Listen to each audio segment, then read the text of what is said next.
Halo, saya Mas Rudianto. Saya ingin berbagi tentang proses pembuatan sertifikasi produksi pangan industri rumah tangga atau biasa disebut SPP-IRT.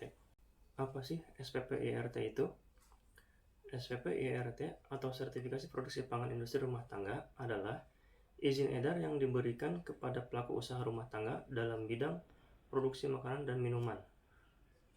Jadi, kepada para pelaku usaha rumahan atau home industry, ini sangat perlu dengan tujuan yaitu penerbitan izin PIRT ini untuk menjamin kualitas produk makanan dan minuman yang diedarkan di masyarakat sehingga konsumen merasa terlindungi. Izin PIRT diberikan kepada perusahaan pangan, makanan dan minuman yang melakukan proses produksi di dalam rumah atau tempat tinggal dengan peralatan pengolahan pangan manual hingga semi otomatis. Sertifikasi PIRT tersebut ditujukan kepada produk-produk pangan yang memiliki daya tahan keaweten lebih dari 7 hari. Proses permohonan penerbitan izin PIRT, para pelaku usaha yang ingin memperoleh SPP-IRT tersebut harus mengajukan permohonan ke Bupati Wali Kota melalui Dinas Penanaman Modal dan Pelayanan Terpadu Satu Pintu. Dokumen-dokumen yang perlu dipersiapkan antara lain mengisi formulir, denah atau alur produksi, fotokopi KTP, terus pas foto, hasil uji pemeriksaan produksi pangan dan laboratorium daerah setempat bila perlu, terus rekomendasi atau surat pengantar dari puskesmas setempat, sertifikat PKP, dan rencana label pangan. Setelah berkas diterima dan diverifikasi, maka pemohon menunggu pemberitahuan pelaksanaan pemeriksaan sarana produksi sebagai dasar penerbitan rekomendasi dari Dinas Kesehatan. Bila hasil pemeriksaan sarana produksi pada level 1 atau 2, maka rekomendasi penerbitan SPP-IRT akan diberikan kepada DPMPTSP untuk penerbitan SPP-IRT. Sertifikasi produksi pangan industri rumah tangga atau SPP-IRT adalah jaminan tertulis yang diberikan oleh Bupati atau Wali Kota terhadap pangan produksi IRTP di wilayah kerjanya yang telah memenuhi persyaratan pemberian SPP-IRT dalam rangka peredaran pangan produksi IRT. Tahapannya adalah penerimaan pengajuan permohonan, terus evaluasi dokumen pemohon, terus penyelenggaraan penyuluhan keamanan pangan, pemeriksaan sarana produksi pangan IRT, dan pemberian nomor PIRT, penyerahan SPP IRT. Penerimaan pengajuan permohonan SPP IRT diterima oleh Bupati atau Wali Kota cek ke Dinas Kesehatan Kabupaten atau Kota. Adapun formulir yang harus diisi adalah sebagai berikut: nama jenis pangan, nama dagang, jenis kemasan, berat bersih, komposisi, terus tahapan produksi, nama, alamat, kode pos, dan nomor telepon IRTP. Kemudian nama pemilik, nama penanggung jawab, informasi tentang masa simpan kadaluarsa, serta informasi tentang kode produksi. Dokumen lain antara lain surat keterangan atau izin usaha dan instansi yang berwenang, kemudian rancangan label pangan. Masa berlaku SPP-IRT berlaku selama 5 tahun terhitung sejak diterbitkan dan dapat diperpanjang melalui permohonan SPP-IRT yang baru.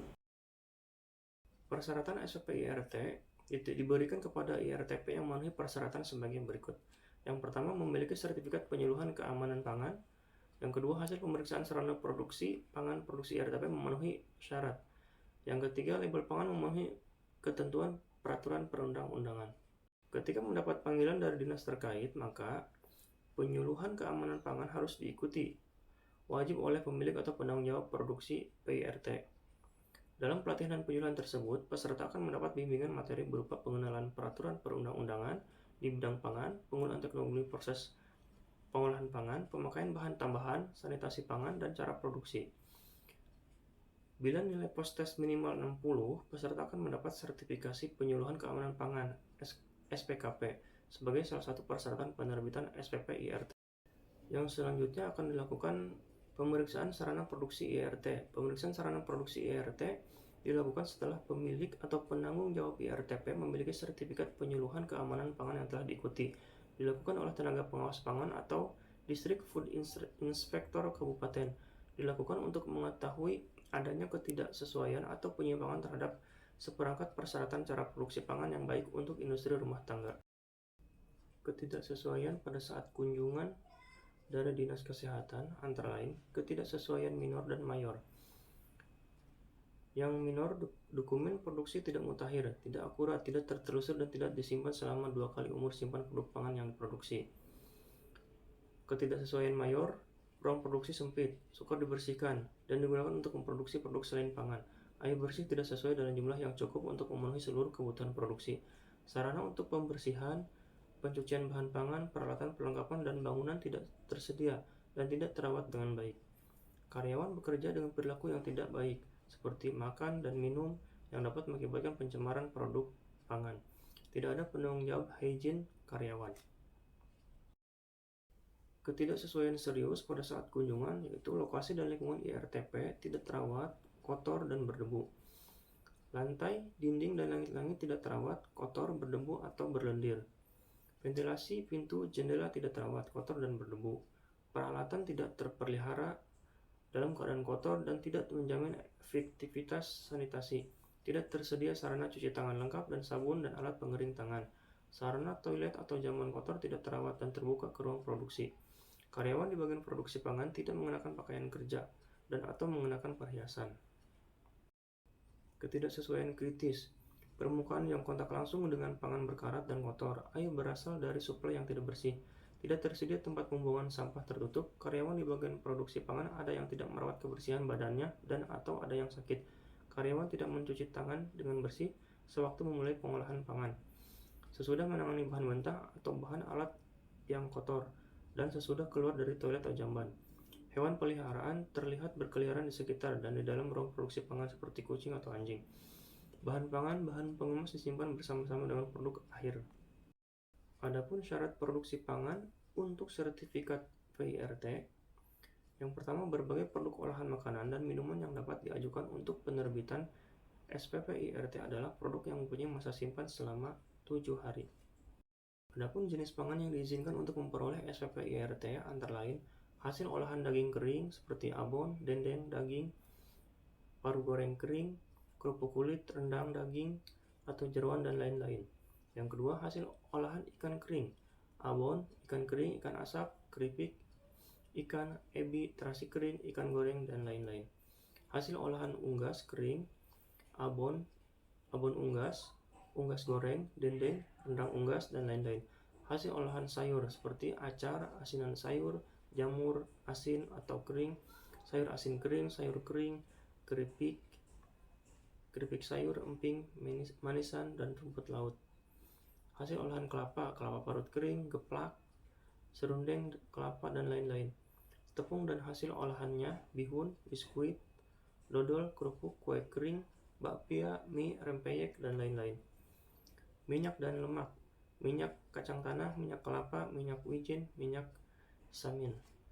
Jenis produk yang tidak berhak mendapat nomor PIRT antara lain susu dan olahannya, daging, ikan unggas, dan hasil olahannya yang memerlukan proses atau penyimpanan beku. Pangan kaleng berasam rendah pH lebih dari 4,5, pangan untuk bayi, minuman beralkohol, air minum dalam kemasan, pangan lain yang wajib memenuhi persyaratan SMI, dan pangan lain yang ditetapkan oleh Badan POM.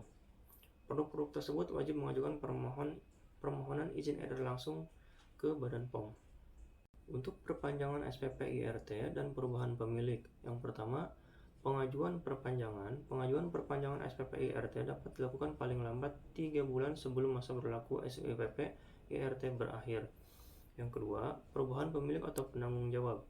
Perubahan pemilik atau penanggung jawab IRTP harus dilaporkan kepada Bupati atau Wali Kota, CK Dinas Kesehatan Kabupaten atau Kota, atau pelayanan satu pintu. Kemudian pencabutan SPPIRT. Yang pertama, dicabut oleh Bupati atau Wali Kota, CK Kepala Dinas Kesehatan Kabupaten atau Kota. Yang kedua, alasan pencabutannya.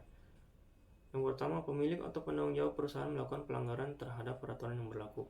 Yang kedua, pangan terbukti sebagai penyebab kejadian luar biasa atau KLB, keracunan pangan. Yang ketiga, pangan mengandung bahan berbahaya atau bahan kimia obat. Yang keempat, pangan produksi IRTP mencantumkan klaim selama peruntukannya sebagai pangan produksi IRTP. Yang kelima, lokasi sarana produksi pangan produksi IRTP tidak sesuai dengan lokasi yang tercantum dalam dokumen pendaftaran dan atau sarana dan atau produk pangan olahan yang dihasilkan terbukti tidak sesuai dengan kriteria IRT. Demikian pemaparan yang bisa saya sampaikan terkait sertifikasi produksi pangan industri rumah tangga. Kurang lebihnya saya mohon maaf. Next di video selanjutnya.